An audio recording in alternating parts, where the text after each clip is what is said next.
again showing separation. Now let's go to, and by the way, Ishmael is the leader, or also known as the Arabs. Now, the racial party is sought for God's convent. Racial purity is God's convent. Genesis chapter 24, verse 3 through 4. Thou shalt not take a wife as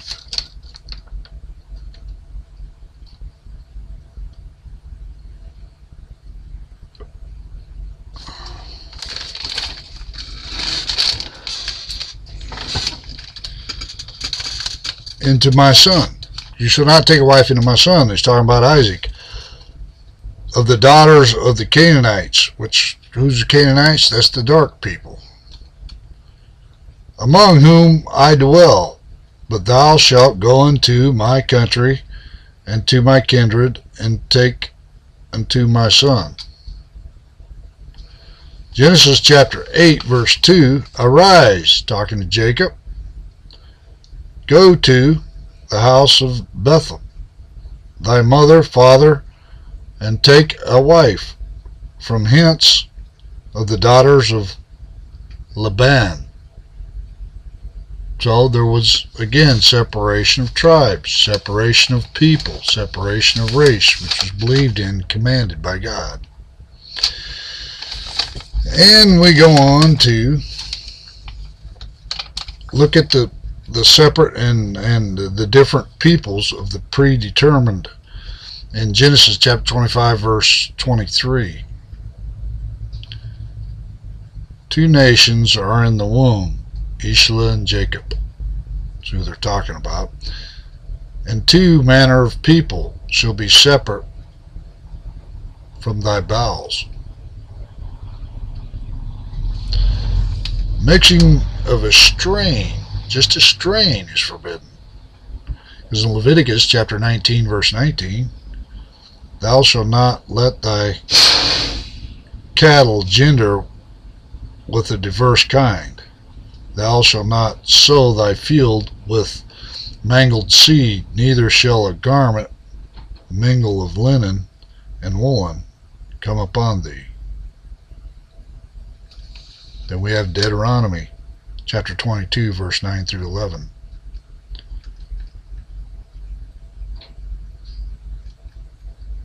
Thou shalt not plow with an ox and an ass together. Surely such purity of a strain would apply to God's master creator. Segregated worship and divinely inspired order. Deuteronomy chapter 23, verse 2. A bastard, so it says, bastard. One born of illegal parents, like half Israelite, half Canaanite, shall not enter the congregation of the Lord, even to his 10th generation. Note the word bastard in Hebrew means mixed.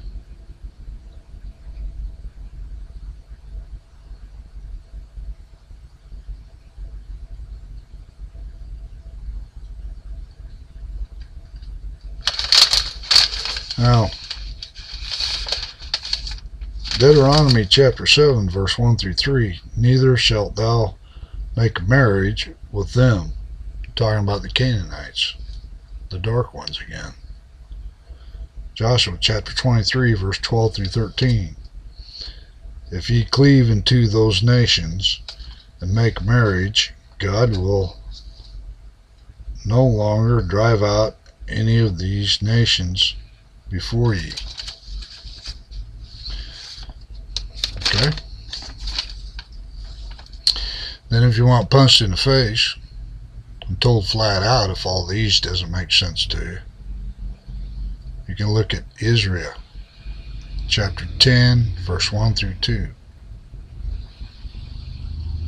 We have trespassed against God and have taken strange wives. Also look at chapter 6 verse 21 and chapters 9 and 10.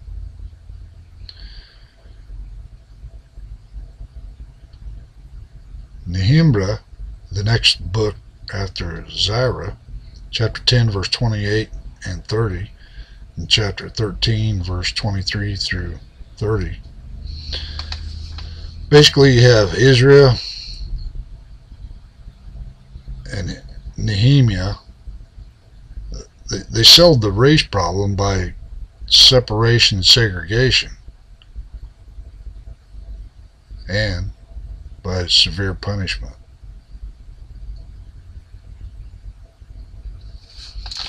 Now, interracial marriage weakens nations.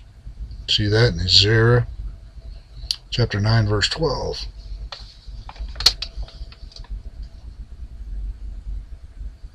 Now, Negroes' characteristics are unchangeable. See that in Jeremiah chapter 13 verse 23.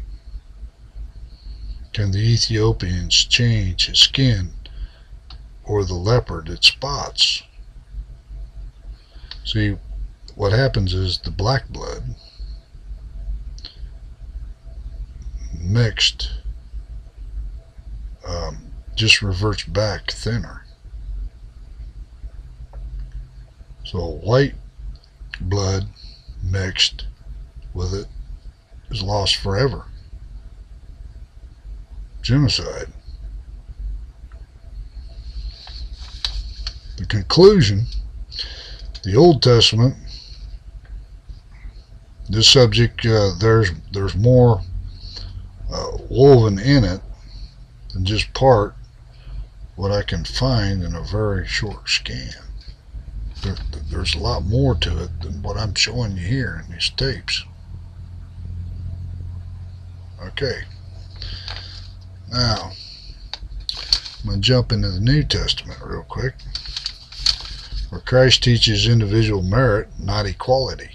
Individual merit, not equality. Matthew chapter 25 verse 14 through 30. Parables of talents shows that God endows people differently. The goal should be individual excellence and not equality. Now, Paul stressed commitment with one's own state. In Philippians chapter 4 verse 11, I have learned in whatsoever state I am, therewith be content. I want you to also see Timothy verse 6, chapter 6 verse 6, Timothy. Hebrews chapter 13 verse 5, let your conversation be without covertness, and be content with such things you have. And then we also can prove that separation by geographical bounds in Acts chapter 17 verse 26. And God hath made of the one blood common heritage, which is Adam, all nations of men, and hath determined the bounds of their inhabitants. God himself is the author of segregation. The word blood was not in the original separation from spiritual unequals. 2 Corinthians chapter 6 verse 14 through 17. Be ye not unequally yoked together with unbelievers, therefore come out from among them and be separate. Well, there's another example of being separated morally, physically. It says, nowhere does this Bible call for race mixing. It doesn't say it's okay anywhere. Whole lot against it, nothing for it. The 2,000 plus years of segregation imposed upon Israel by divine authority